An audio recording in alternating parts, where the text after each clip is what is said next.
started on that right away. It seems that my friend Cecilia wants a book read to her. Alright, so let me just think. I think I might have the perfect book in here. I'll just have to find it. Aha! Here it is. So, this book is called The Lorax by Dr. Seuss. It's a classic. It's a fantastic book. And yeah. The Lorax by Dr. Seuss.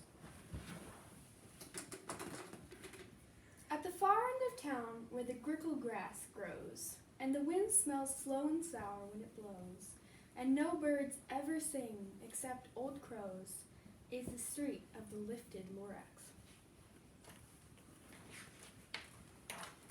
And deep in the grickle grass, some people say, if you look deep enough, you can still see today, where the Lorax once stood just as long as it could before somebody lifted the Lorax away. You won't see the Onceler. Don't knock at his door. He stays in his lurkin on top of his store. He lurks in his lurkin, cold under the roof, where he makes his own clothes out of miff-muffered moof. And on his special dank midnights in August, he peeks out of the shutters, and sometimes he speaks and tells how the Lorax was lifted away. He'll tell you, perhaps, if you're willing to pay. This is where the Onceler lives, right there. And there he is, peeking out. On the end of a rope, he lets down a tin pail, and you have to toss in 15 cents and a nail, and the shell of a great-great-great-grandfather snail. And he pulls up the pail, makes a most careful count to see if you paid him the proper amount. Then he hides what you paid him away in his snub, his secret strange hole, in his grubulous glove. Then he grunts, I will call you by whisper-mophone, for the secrets I tell you are for your ears alone. Slop! Down slops the whisper-mophone to your ear, and the old Onceler's whispers are not very clear, since they have to come down through a snurgly hose, and he sounds as if he had smallish bees up his nose. Now I'll tell you, he says, with his teeth sounding gray, how the Lorax got lifted and taken away. It all started way back, a long, long time back. Way back in the days when the grass was still green, and the pond was still wet, and the clouds were still clean, and the song of the Swamny swans rang out in space. One morning, I came to this glorious place, and I first saw the trees, the truffula trees, the bright-colored tufts of the truffula trees, mile after mile in the fresh morning breeze. And under the trees, I saw brown barbaloots, frisking about in their barbaloot suits. And as they played in the shade and ate truffula fruits, from the rippleless pond came the comfortable sound of the humming fish humming while splashing around. Here they are, right there.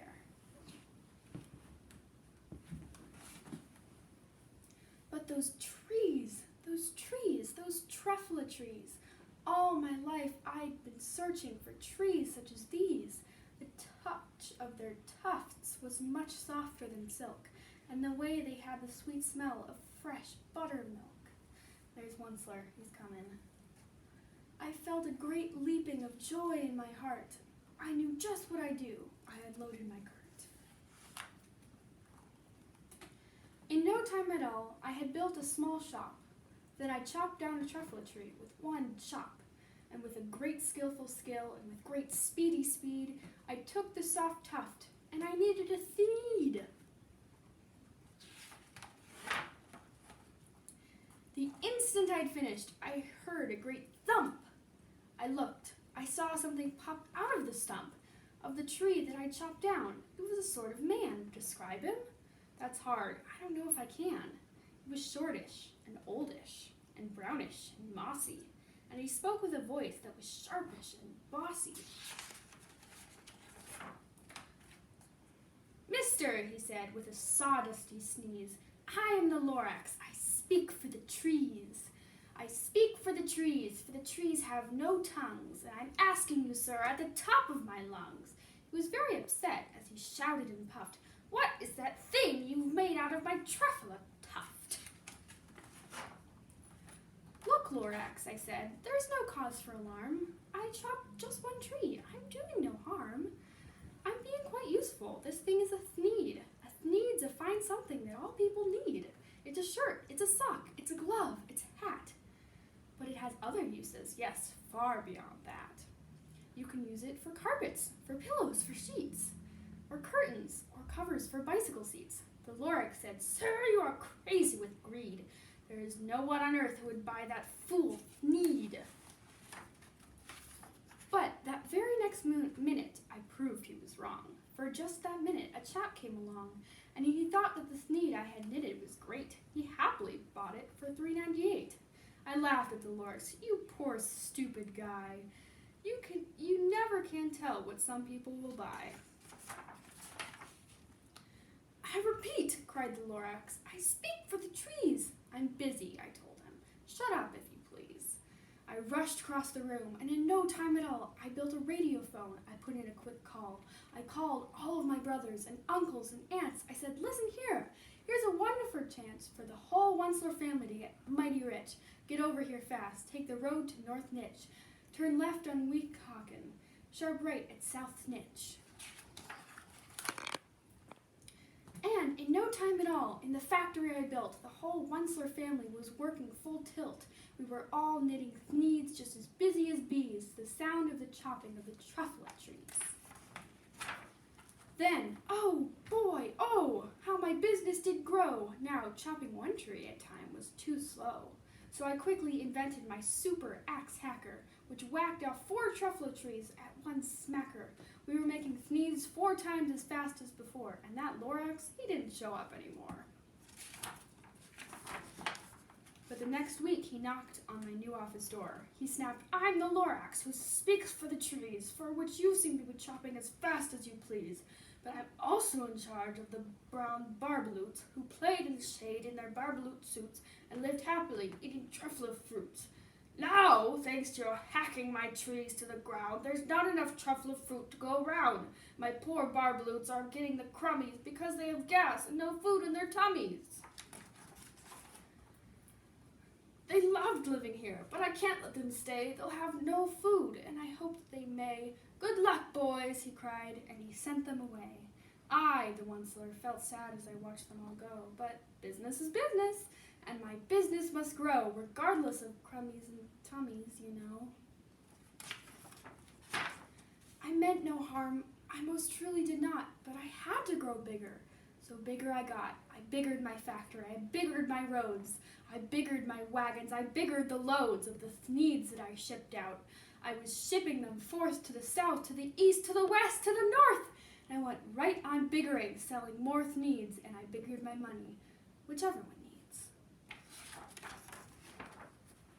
And then again he came back. I was fixing some pipes when that old nuisance Lorax came back with more gripes. "I am the Lorax," he coughed and he whiffed. He sneezed and snuffled, he snaggled, he sniffed. "Wensler," he cried with a crufflest croak. "My poor swanny swans, why they can't sing a note. No one can sing who has smog in his throat."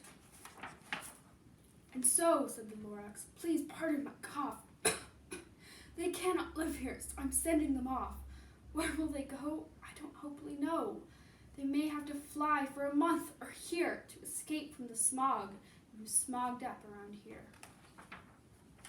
"What's more," snapped the Lorax, his dander was up, "let me say a few words about gluppity-glup. Your machines chug day and night without stop, making gluppity-glup and also schloppity-schlop. What do you do with this leftover goo? I'll show you, you dirty old Wensler man, you. You're glupping the pond where the hummingfish hummed.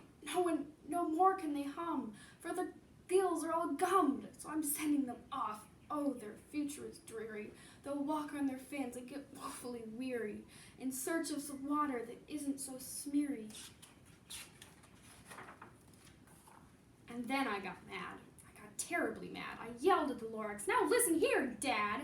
All you do is yap and say bad, bad, bad, bad. Well, I have my rights, sir, and I'm telling you, I intend to go on doing just what I do. And for your information, you Lorax, I'm figuring on biggering and biggering and biggering and biggering, turning more truffula trees into sneeds, which everyone needs." And at that very moment, we heard a loud whack. From outside in the fields, there became a sickening smack of an axe on a tree. Then we heard the tree fall, the very last truffula tree of them all. No more trees, no more needs, no more work to be done. So, in no time, my uncles and aunts, everyone, all waved me goodbye.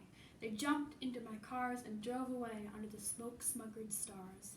Now all that was left neath the bad-smelling sky was my big empty factory, the Lorax, and I.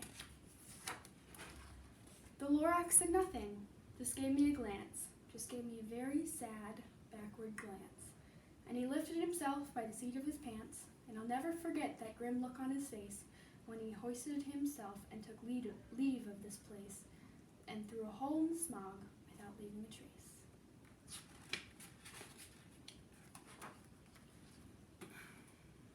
And all that the Lorax left here in this mess, and a small pile of rocks with the one word, unless. Whatever that meant, well, I just couldn't guess. That was a long, long ago. But each day since that day, I sat here and worried away. Through the years, while my buildings have fallen apart, I'm worried about with all of my heart. But now, says the Onceler, now that you're here, the word of the Lorax seems perfectly clear. Unless someone like you cares a whole awful lot, nothing is going to get better. It's not. So, catch, said the Onceler. He let something fall. It's a truffula seed. It's the last one of all. You're in charge of the last truffula seeds, and truffula trees are what everyone needs. Plant a new truffula, treat it with care, give it clean water, and feed it fresh air. Grow a forest, protect it from axes that hack. Then the Lorax and all of his friends may come back. The end. Thank you for letting me read this book to you. And the moral of the story is that we need to care about our planet. And yeah, join us next time.